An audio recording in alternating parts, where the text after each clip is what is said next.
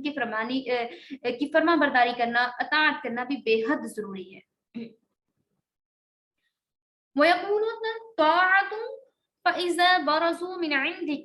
وَيَقُولُونَ، اور وہ کہتے ہیں طَاعَةٌ، ہم نے حکم مانا، فَإِذَا، پھر جب بَرَزُوا باہر جاتے ہیں، مِنْ عِنْدِكَ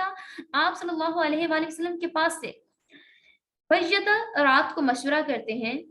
طائفتٌ ایک گروہ، منہم ان میں سے، غیر الذی اس کے خلاف جو تقولو کہتے ہیں، واللہ اور اللہ، یکتبو لکھ دیتا ہے، ما یبجتون جو وہ رات کو مشورے کرتے ہیں. فاعرض پھر منہ پھیر لے، عنہم ان سے، وتوکل اور بھروسہ کریں، علی اللہ اللہ تعالیٰ پر، وکفی باللہ وکیلا اور اللہ تعالیٰ بڑا وکیل اور کارساز ہے. افلا یتدبرون کیا پھر آپ نہیں دیکھتے، کیا آپ غور و فکر نہیں کرتے قرآن پر، کیا افلا یتدبرون کیا آپ غور و فکر نہیں کرتے قرآن پر، قرآن کو غور سے نہیں پڑھتے، قرآن پہ غور و فکر نہیں کرتے. ولو کانا اور اگر ہوتا، من عندی اللہ پاس سے، غیر اللہ اللہ تعالیٰ کے سوا، لوجدو ضرور پاتے، فیہ اس میں اختلافا کثیرا بہت سارا اختلاف اس میں پا لیتے. اب یہاں پہ بھی منافقین کے بارے میں بات کی جا رہی ہے. ان کو بتایا جا رہا ہے کہ جو لوگ، ان کی حالت یہ ہے کہ بظاہر تو رسول اللہ صلی اللہ علیہ وآلہ وسلم کی اطاعت کا دھم بھرتے ہیں، لیکن یہ منافقین ہیں، ان کی مکاری کو یہاں پہ کھول کر بیان کیا جا رہا ہے کہ جب یہ آپ صلی اللہ علیہ وآلہ وسلم کے سامنے ہوتے ہیں تو آپ کی اطاعت کا، فرما برداری کا دھم بھرتے ہیں. آپ کے جب سامنے ہوتے ہیں کہتے ہیں کہ ہم آپ کے ہی فرما بردار ہیں، لیکن جب آپ کی مجلس سے اٹھ کر باہر جاتے ہیں فَإِذَا بَرَزُوا مِنْ عِنْدِكَ بَيَّتَ طَائِفَةٌ مِّنْهُمْ، لیکن جب یہ اٹھ کے باہر جاتے ہیں تو پھر یہ کیا کہتے ہیں، پھر یہ اس طرح سے ہوتے ہیں کہ جب رات کو سر جوڑ کر بیٹھتے ہیں اپنے ان کے جو کرندے ہیں یا ان کے اپنے دوست ہیں منافق یا یہودی، پھر یہ آپ کے خلاف مشورہ کرتے ہیں اور وہ کہتے ہیں کہ ہمارے دل میں جو ہے اس کو تو کوئی بھی نہیں جانتا، ہم مسلمانوں کو دھوکہ دے رہے ہیں، ہم یہ سمجھتے ہیں کہ مسلمان دھوکے میں ہیں، لیکن اللہ تعالیٰ جو ہے اس چیز کو واضح کر کے بیان فرماتا ہے۔ چنانچہ پہلی آیت میں منافقین کی اطاعت رسول کا حال بیان کیا گیا ہے کہ وہ رسول اللہ صلی اللہ علیہ وآلہ وسلم کے فرمان سن کر آپ کے سامنے اقرار تو کرتے ہیں کہ ہمیں سب دل و جان سے قبول ہے، لیکن اس کے خلاف رات کو تنہائی میں بیٹھ کر آپ صلی اللہ علیہ وآلہ وسلم کے خلاف آپس میں مشورہ کرتے ہیں اور طے کرتے ہیں کہ ہم ان کا یعنی رسول اللہ صلی اللہ علیہ وآلہ وسلم کا کہا ماننے والے نہیں، گویا ہم ان کے سامنے جو کچھ کہتے ہیں ہم پیٹھ پیچھے وہ کچھ کرتے نہیں ہیں۔ تو یہاں پہ ان کی دو رخی کو بیان کیا جا رہا ہے اور ان کو بتایا جا رہا ہے کہ آپ اگر یہ سمجھتے ہیں کہ رسول اللہ صلی اللہ علیہ وآلہ وسلم کو آپ کی باتوں کے بارے میں معلوم نہیں، تو یہ آپ کی صرف ایک محض آپ کی ایک سوچ ہے۔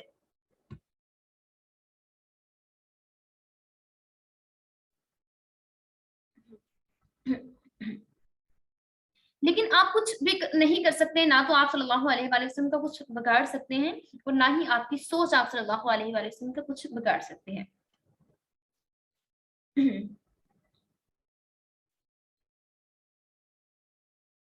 افلا یتدبرون القرآن، رسول اللہ صلی اللہ علیہ وآلہ وسلم برحق ہیں اور قرآن تدبر قرآن کی دعوت دی جاتی ہے اور ارشاد فرمایا جاتا ہے کہ افلا یتدبرون القرآن، کیا آپ نے قرآن کو غور سے نہیں پڑھا؟ اور اگر آپ اس کو غور سے پڑھیں، یہ بلا شبہ کلام الہی ہے جو کہ نازل ہوا ہے، بلا شبہ رسول اللہ صلی اللہ علیہ وآلہ وسلم اللہ تعالیٰ کے رسول ہیں، اور اگر آپ قرآن کو غور و فکر کے ساتھ پڑھتے تو آپ کبھی بھی منافقت نہ کرتے اور نہ ہی آپ جو رسول اللہ صلی اللہ علیہ وآلہ وسلم ہیں یہ روز روشن کی طرح واضح ہے۔ قرآن جو ہے، جو لوگ قرآن کو صحیح سچے دل کے ساتھ سمجھ لیتے ہیں، اس پر غور و فکر کرتے ہیں، ان پر یہ چیز واضح کر دی جاتی ہے کہ قرآن اللہ رب العزت کا کلام ہے اور رسول اللہ صلی اللہ علیہ وآلہ وسلم برحق ہیں۔ اس لیے آپ سے کہا جا رہا ہے کہ آپ قرآن پر غور و فکر کیجئے، قرآن کو پڑھیے، قرآن کو ٹھیک طریقے سے سمجھیے۔ افلا یتدبرون القرآن، کیا آپ اس چیز پر غور و فکر نہیں کرتے، کیا آپ اس کو سمجھنے کی کوشش نہیں کرتے؟ اس کے کلام اللہ ہونے کی واضح دلیل آپ کے سامنے ارشاد کی جا رہی ہے۔ وَلَوْ كَانَ مِنْ عِنْدِ اللَّهِ غَيْرِ اللَّهِ لَوَجَدُوا فِيهِ اخْتِلَافًا كَثِيرًا، اگر یہ قرآن اللہ کے سوا کسی اور کی طرف سے ہوتا تو اس کے جتنے بھی ٹاپکس ہیں، جتنے بھی مضامین ہیں، ان میں بہت اختلاف پایا جاتا ہے۔ یعنی اگر یہ اللہ کا کلام نہ ہوتا بلکہ معاذ اللہ خود کسی کا خود ساختہ ہوتا، تو کسی بشر کا بنایا ہوا ہوتا، یا جو مخالفین کہتے ہیں کہ یہ تو جادو ہے یا خود ہی اس میں جادو کے ذریعے سے کہانیاں لکھی گئی ہیں، جو کہ یہودی کہا کرتے تھے کہ یہ اس میں احکام، عقائد اور عملیات کا بیان ہے، اور یہ اس طریقے سے وہ بات کیا کرتے تھے کہ یہ بالکل ایک صحیح طریقے سے، جیسے کہ یہاں پہ بات کی جا رہی ہے وَقَفَى بِاللَّهِ وَكِيلًا، بالکل ایک شاعری کی طرح سے لکھا گیا ہے، وکیلا کثیرا، ٹھیک ہے، اینڈنگ بھی بالکل سیم طریقے سے ہو رہی ہے۔ تو یہ ایک جادوگری ہے، جادو کے ذریعے سے کتاب لکھی گئی ہے، تو ان کو بتایا جا رہا ہے کہ یہ کسی بھی بشر کا کلام نہیں ہے۔ وَلَوْ كَانَ مِنْ عِنْدِ غَيْرِ اللَّهِ لَوَجَدُوا فِيهِ اخْتِلَافًا كَثِيرًا، اگر یہ قرآن اللہ کے سوا کسی اور کی طرف سے ہوتا تو اس کے مضامین میں، اس کے جتنے بھی ٹاپکس ہیں ان میں اختلاف پایا جاتا، لیکن یہ کلام اللہ رب العزت کا ہے، اس لیے اس میں کسی قسم کا کوئی شک نہیں، کوئی ابہام نہیں۔ جیسے ایک آیت کی اینڈنگ ہو رہی ہوتی ہے، نیکسٹ آیت کی ویسے ہی اینڈنگ ہو رہی ہوتی ہے، جیسے کہ الرحمن علم القرآن خلق الانسان علمہ البیان الشمس والقمر بحسبان والنجم والشجر یسجدان۔ دیکھیے جیسے پہلی آیت کی اینڈنگ ہو رہی ہے، ویسے ہی سیکنڈ کی، ویسے ہی تھرڈ کی، مینس کہ پوری کی پوری صورت اس میں جتنی آیات ہیں سب کا ایک بہترین طریقے سے ان کی جیسے پوئٹری کی گئی ہے، اللہ تعالیٰ نے اتنی بہترین طریقے سے اس کو ایک بنا دیا ہے. اس کا یہ ایسی کتاب ہے کہ دنیا میں اس جیسی کوئی کتاب نہیں ہو سکتی. اس کو جو جتنے طریقے سے یتدبرون القرآن، جس کو جو بھی قرآن کو پڑھنے والا، چاہے وہ مسلم ہے، چاہے اس پہ ریسرچ کرنے والا ایک ریسرچر ہی کیوں نہ ہو، جب قرآن پہ ریسرچ کرنا سٹارٹ کرتا ہے تو وہ اس کے اندر کھو جاتا ہے. وہ اس کو جیسے جیسے پڑھتا جاتا ہے اس کے دل میں اس کی حقانیت، قرآن کی حقانیت واضح ہوتی جاتی ہے اور وہ اس میں ڈوبتا چلا جاتا ہے. تو یہ یہاں پہ بات واضح کی جا رہی ہے کہ قرآن کریم کی حقانیت یہ ہے، اس کو جو جتنا پڑھے گا اس کو اتنا زیادہ پڑھنے میں مزہ آئے گا. جو اس کو جتنا سمجھ کے پڑھے گا اس کا دل کرے گا کہ ہاں اگر میں نے اس ایک آیت کا ترجمہ پڑھا ہے، تفسیر پڑھی ہے، تو مجھے آگے بھی سمجھ آنی چاہیے، مجھے پتا چلنا چاہیے قرآن میں اللہ رب العزت ہم سے کیا باتیں کر رہا ہے. اور یہ کسی بھی انسان کا کلام نہیں، بلکہ یہ اللہ رب العزت کا کلام ہے، جس میں بالکل ٹھیک ٹھیک واقعات کو حرف بحرف صحیح اور جو پیشن گوئیاں اس میں کی گئی ہیں وہ تمام کی تمام ٹھیک ٹھیک بیان کی گئی ہیں اور اس کے کلام الہی ہونے کی دلیل ہے.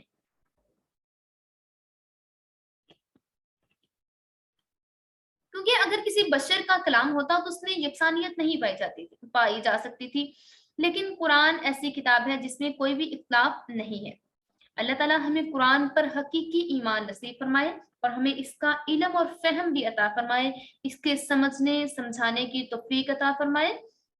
اور ہمارے دلوں کو ایمان کی مضبوطی عطا فرمائے.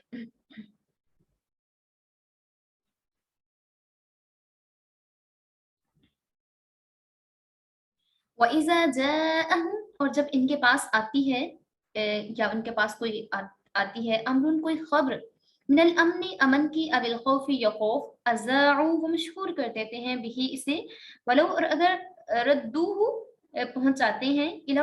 رسول اللہ صلی اللہ علیہ وآلہ وسلم کی طرف، وَإِلَى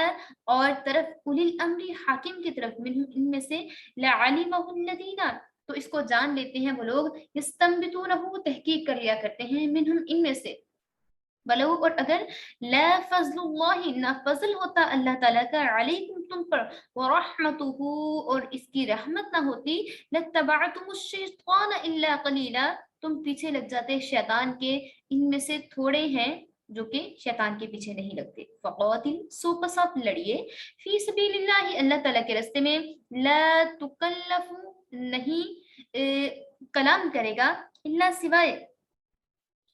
نفس کا اپنی ذات سے، وحرس اور آپ آمادہ کیجیے، مؤمنین مومنوں کو، عسى اللہ قریب ہے اللہ، ان یکفا کہ روک دے، بأسا جنگ کو، الذین کفروا جن لوگوں نے کفر کیا، واللہ اشد بأسا اشد تنکیلا اور بے شک اللہ تعالیٰ سخت ترین جنگ اور سب سے زیادہ عذاب اور سزا دینے والا ہے. کیونکہ پہلے سے جہاد کے سلسلہ میں منافقوں کا ذکر ہوتا چلا آ رہا ہے اور منافقوں کی جو بدنیتی تھی اس کو بھی بیان کیا جا چکا ہے، اور آپ صلی اللہ علیہ وآلہ وسلم کے جب سامنے ہوتے تو آپ کی اطاعت کا دم بھرتے، لیکن جب آپ کے پیچھے ہوتے تو آپ کی نافرمانی کے لیے مشورے کیا کرتے تھے. تو ان آیات مبارکہ کا شان نزول نوٹ کیجیے کہ ایک بار حضور اقدس صلی اللہ علیہ وآلہ وسلم نے ایک صاحب کو زکوٰۃ وصول کرنے کے لیے کسی گاؤں میں بھیجا کہ وہاں کے لوگوں سے زکوٰۃ وصول کر کے لائیں. جب یہ صاحب مقررہ مقام پر پہنچے تو وہاں کے باشندے مل کر ان کے استقبال کی نیت سے آ گئے. استقبال کی نیت سے جب یہ لوگ آئے تو انہوں نے سمجھا کہ شاید مجھے مارنے کے لیے آئے ہیں، فوراً واپس پلٹ آئے اور مدینہ میں آ کر کہا کہ وہ لوگ مجھے مارنے کے لیے آئے تھے. جب یہ خبر رسول اللہ صلی اللہ علیہ وآلہ وسلم تک نہیں پہنچی تھی تو اس وقت شہر میں اس کا بہت زیادہ شور ہو گیا کہ وہ لوگ فلاں گاؤں والے تو مرتد ہو گئے ہیں، وہ مسلمان نہیں رہے. اور یہ خبر آپ صلی اللہ علیہ وآلہ وسلم کے پاس پہنچی تو آپ صلی اللہ علیہ وآلہ وسلم نے اس کی تحقیق کے لیے کہا کہ آپ اس کی تحقیق کیجیے. جب تحقیق کی گئی تو یہ بات بالکل غلط نکلی. صحیح بخاری اور مسلم شریف کے یہ روایت ہے کہ فرمایا گیا کہ آپ صلی اللہ علیہ وآلہ وسلم نے کہا حضرت عمر فاروق رضی اللہ تعالیٰ عنہ سے کہ رسول اللہ صلی اللہ علیہ وآلہ وسلم نے اس کی دوسری میں آپ کو بتا رہی ہوں کہ اس کے دو شان نزول ہیں کہ کچھ کے مطابق، کچھ علماء کرام کے مطابق اس کا شان نزول یہ ہے کہ جب ان کے پاس یہ خبر پہنچی کہ جس آدمی کو بھیجا تھا گاؤں میں اس پر حملہ ہو گیا ہے، حالانکہ اس کو لگا تھا اور وہ بات ویسے نہیں تھی۔ لیکن دوسری جو کہ بخاری اور مسلم شریف کی روایت ہے، ان کے مطابق حضرت عمر فاروق رضی اللہ تعالیٰ عنہ فرماتے ہیں، یہ دوسرا شان نزول میں آپ کو بتانے لگی ہوں، ٹھیک ہے، کہ مجھے اطلاع ملی رسول اللہ صلی اللہ علیہ وآلہ وسلم نے اپنی ازواج مطہرات کو طلاق دے دی ہے۔ جب میں نے اس وحشت ناک خبر کو سنا تو میں اپنے گھر سے چل کر مسجد میں چلا گیا، کچھ دیر وہاں پہ بیٹھا رہا، لوگ میرے سے باتیں کرتے رہے۔ میں نے سوچا کہ اگر ایسی کوئی بات ہوتی تو لوگ اس کو ضرور ڈسکس کرتے۔ حضرت عمر فاروق رضی اللہ تعالیٰ عنہ نے سوچا، پھر آپ نے سوچا کہ چلیں اس خبر کی تحقیق کرنی چاہیے، تو پھر رسول اللہ صلی اللہ علیہ وسلم کی خدمت میں حاضر ہوئے اور عرض کیا، یا رسول اللہ صلی اللہ علیہ وسلم، آپ نے اپنی بیویاں جو ہیں ان کو طلاق دے دی؟ آپ نے فرمایا نہیں۔ حضرت عمر فاروق فرماتے ہیں کہ میں نے کہا اللہ اکبر، پھر مسجد کے دروازے پر آ کر بلند آواز سے میں نے سب کو بتایا کہ یہ خبر غلط ہے اور رسول اللہ صلی اللہ علیہ وآلہ وسلم نے اپنی بیویوں کو طلاق نہیں دی۔ اور اس وقت یہ آیت مبارکہ نازل ہوئی اور منافقین کی بری خصلت کو بیان کر کے مسلمانوں کو نصیحت اور ہدایت فرما دی گئی کہ منافقوں کی یہ عادت ہے کہ وہ تشویشناک خبریں پھیلا دیا کرتے تھے، اڑا دیا کرتے تھے تاکہ مسلمانوں میں پریشانی پھیل جائے۔ تو جب مسلمان جو تھے وہ اس کو بات کی تہ تک پہنچ جاتے، پھر ان سے کہتے کہ ہم نے تو ایسا محسوس ہوا تھا، اس لیے پھر ہم نے آپ سے کہہ دیا، ٹھیک ہے۔ تو یہاں پہ یہ بات کی جا رہی ہے کہ بے تحقیق افواہیں نہیں اڑانی، سنی سنائی باتوں کو آپ نے نہیں اڑا دینا۔ اگر آپ تک کوئی بات پہنچتی ہے، خبر پہنچتی ہے، بجائے لوگوں کو بتانے کے آپ پہلے اس کی تحقیق کر لیا کریں۔ تحقیق کرنے کے بعد آپ اس بندے سے پوچھ لیں، تحقیق کرنے کے بعد اگر آپ کو لگتا ہے کہ وہ بات ایسی ہے جس سے اس بندے کا امیج خراب ہوگا، اس کی عزت خراب ہوگی، پھر آپ یہ سوچ کے بات کسی کو نہ بتائیے کہ اگر آپ کسی کی عزت آج کے دن رکھیں گے تو اللہ رب العزت قیامت کے روز آپ کی عزت رکھے گا، ٹھیک ہے، آپ کو لوگوں کے سامنے رسوا ہونے سے بچائے گا۔ یہاں پہ بات کی جا رہی ہے کہ اگر آپ تک کوئی بات پہنچتی ہے تو آپ نے اس کی تحقیق کر لینی ہے، اس سے پہلے آپ نے اس بات کو کہیں تک نہیں پہنچانا۔ اور اگر آپ کسی صرف سنی سنائی بات کو بغیر تحقیق کے بیان کر دیتے ہیں تو یہ ایک طرح کا فتنہ اڑانا ہوتا ہے اور فتنہ پھیلانا ہوتا ہے۔ وآخر دعوانا ان الحمد للہ رب العالمین، باقی انشاءاللہ ہم صبح پڑھیں گے انشاءاللہ۔